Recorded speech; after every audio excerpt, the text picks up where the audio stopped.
Halo, salam budi luhur ya. Oke, ketemu lagi sama Pak Hengki ya. Hari ini kita akan membahas tentang 9 blok BMC lagi ya dengan kriteria atau blok key resource ya, key resources ya, sumber daya utama. Kalau pada BMC kita sudah tahu bahwa dari 9 blok itu semuanya kan harus diisi ya. Nah, salah satunya adalah key resource. Key resource itu diisi atau digambarkan berupa, sumber daya. Sumber daya itu banyak, key resource, ya. Bisa sumber daya alam, tergantung bisnisnya, bisa sumber daya manusia, ya, bisa materi, bisa keuangan, bisa strategi, itu juga disebut dengan sumber daya utama. Makanya tergantung bidang-bidang, startup yang Anda bangun, ya. Kalau Anda membangun sebuah model bisnis atau startup bidang keuangan, berarti sumber daya utama Anda adalah, harus punya banyak uang, gitu loh, sebagai cash flow ya.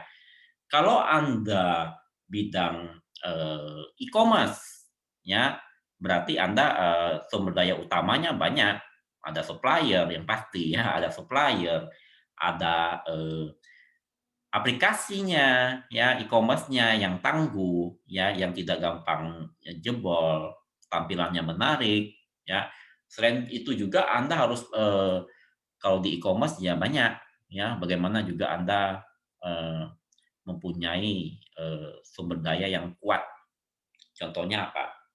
Bidang-bidang kerjasama, misalnya bidang pengiriman dan pembayaran dan sebagainya. Makanya kata kata Pak Hengki, tergantung Anda sumber dayanya, utamanya ini tergantung dari model bisnis Anda, tergantung Anda ngambil bidang apa startup-nya itu. Nah, apa sumber daya yang paling penting dalam bisnis Anda? Nah, itu Anda harus kelola, ya.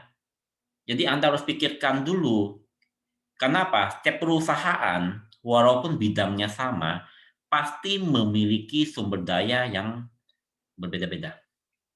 Pasti punya kekuatan di satu bidang maupun beberapa bidang yang lainnya. Ya, contohnya, Anda harus mendeskripsikan atau memikirkan kira-kira sumber daya yang paling berpengaruh terhadap usaha Anda apa. Kalau Anda misal buat startup tentang program, ya berarti programmer menjadi sumber daya utamanya. Kalau Anda bergerak dalam fintech, financial technology, otomatis sumber dayanya adalah uang, cash flow Anda, uang cash Anda yang paling penting, ya. Gitu. Jadi sumber daya utama ini harus dipikirkan gitu. Karena apa? Kalau sumber daya utamanya berpengaruh, ya, jelek, jadi artinya kalau misal terganggu, pasti itu bisnis ganggu. Paling gampang apa? Kalau Anda bergerak dalam, pembangunan software, misalnya pembangunan software, tiba-tiba programmernya hanya ada 2 dan duanya tiba-tiba resign atau salah satunya resign, pasti proses bisnis di perusahaan Anda juga terganggu. Itu yang disebut dengan, Pak Hengki, bahwa key resource itu banyak. Bisa sumber daya manusia, bisa sumber daya alam, ya, bisa sistem itu sendiri. Uang, materi, itu adalah bagian-bagian dari SDM, sumber daya, ya. Kalau Anda bicara tentang, misalnya Anda misalnya bidang pertambangan, otomatis, sumber daya utamanya adalah tambang, SDM ya, SDA ya, sumber daya alam. Nah, kalau untuk pada saat ini bidang teknologi otomatis, SDM yang menjadi patokan kita gitu loh. Nah, pentingnya menjaga sumber daya ya, Anda sebagai, pencetus ya, atau yang memiliki model bisnis ya, Anda harus pastikan yang pertama ada apa, menjamin bisnis Anda tetap jalan. Cara gimana? Menjaga sumber daya utama yang ada di perusahaan ya. Karena apa? Anda punya model bisnis dengan kompetitor Anda juga pasti beda-beda hasilnya, ya. Menjaga kualitas produk kalau Anda bergerak dalam, produk ya atau jasa boleh saja. Kemudian yang ketiga adalah menjaga biaya produksi, itu penting. Kenapa? Kalau Anda bergerak bukan dalam bidang startup, ya pasti kalau Anda membuat, perusahaan apapun pasti biaya produksi penting, ya, biaya produksi, biaya distribusi, ya, dan banyak sebagainya, gitu. Jadi key resource adalah berhubungan dengan, ya, sumber daya, yang ini.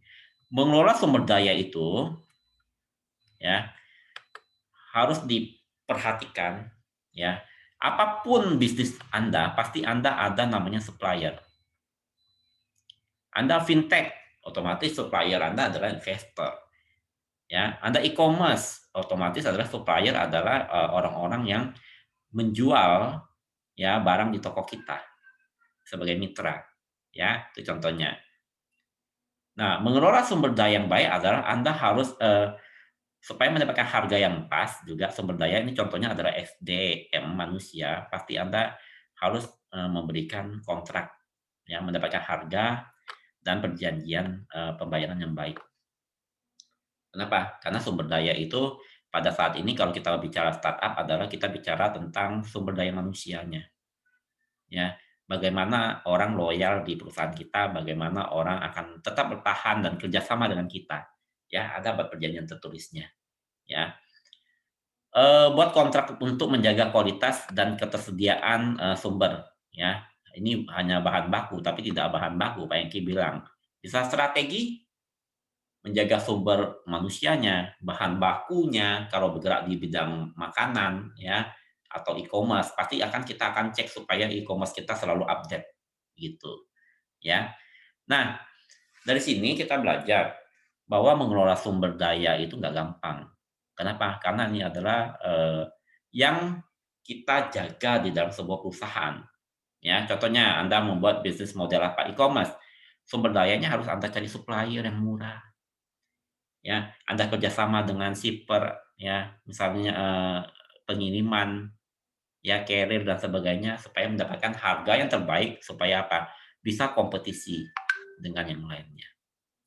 Ya, oke, demikianlah penjelasan dari Pak Hengki dari sumber daya. Nanti kita jelaskan lagi ke blok yang lainnya pada, eee, pertemuan, berikutnya.